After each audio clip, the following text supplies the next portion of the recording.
कांग्रेस की सरकार आई 1.25 साल, क्या किया कमलनाथ ने? सबसे पहले मेरी बहनों की योजना बंद की। ये कांग्रेस और कमलनाथ ने बेटियों की शादी बंद करवा दी।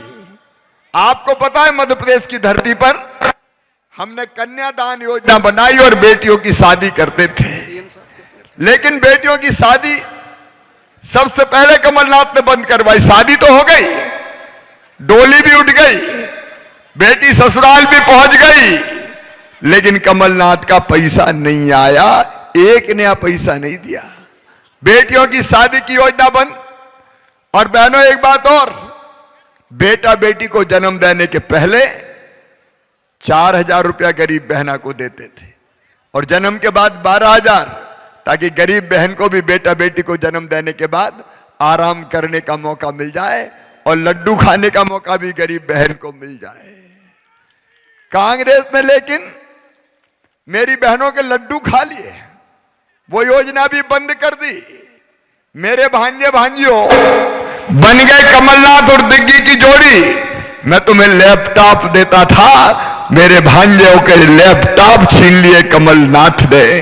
मेरे बुजुर्गों, हम तुम्हें तीर्थ यात्रा करवाते थे, रेल से तीर्थ ले जाते थे। कमलनाथ दादा आए तो तीर्थ यात्रा बंद। वो तो फिर अपनी सरकार आई तो तीर्थ यात्रा फिर चालू, और अब केवल रेल से नहीं, अब तो मामा हवाई जहाज से भी तीर्थ ले जा रहे हैं। लेकिन इनने एक एक योजना अपनी बंद कर दी। बेटा बेटियों की साइकिल बंद कर दी।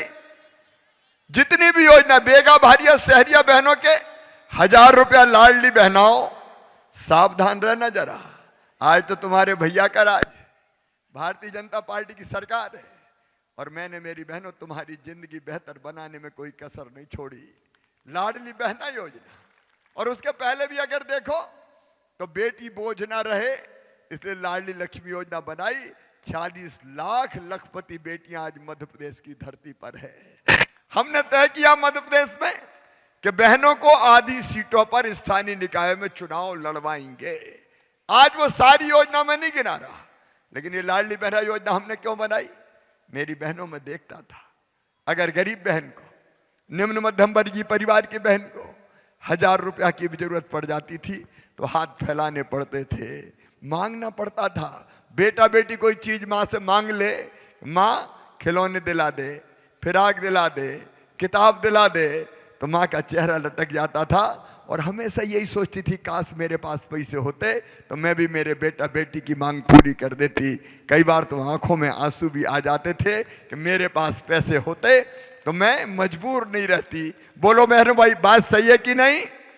जोर से बोलो, सही है कि नहीं? मजबूर थी बहने हाथ फैलाने के लिए, और इसलिए मध्य प्रदेश ने एक ऐसी योजना बनाई जिसकी दुनिया में मिसाल नहीं मिलती।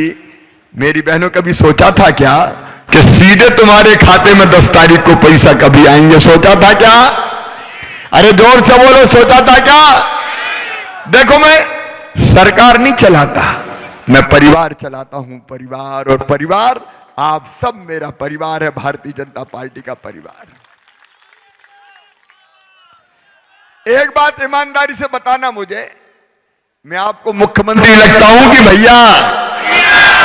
मैं तो भैया हूं और भांजे भांजियों का मामा हूं। तो ये अपन ने परिवार चलाया, सरकार नहीं चलाई। और परिवार मान के मुझे लगा कि मैं अपनी बहनों का भाई हूं, और इस भाई के मुख्यमंत्री रहते हुए बहनों को हाथ फैलाना पड़े तो फिर मुख्यमंत्री होने का मतलब ही क्या है? अरे अपना सगा भाई भी राखी बंधवाता है साल में एक बार, तो कुछ देता है कि नहीं देता बहन को? अरे देता है कि नहीं? कपड़े देगा, साड़ी देगा, पैसा देगा। तो दिल में ये बात आई कि ये भी तो सब अपनी बहनें हैं और इसलिए कुछ ना कुछ दो। लेकिन एक बात और आई मेरे मन में कि साल में एक बार देने से काम नहीं चलेगा। बताओ, साल में एक बार देने से काम चलता क्या? और इसलिए हमने तय किया कि अपनी बहनों के खाते में हर महीना 1,000 रुपया डालेंगे। हर महीना 1,000 से शुरुआत करी थी मैंने, हर महीना 1,000। जैसे सरकारी कर्मचारियों की तनख्वाह आती है, वैसे मेरी लाडली बहना के खाते में पैसा जाता है मेरी बहनों हर महीना।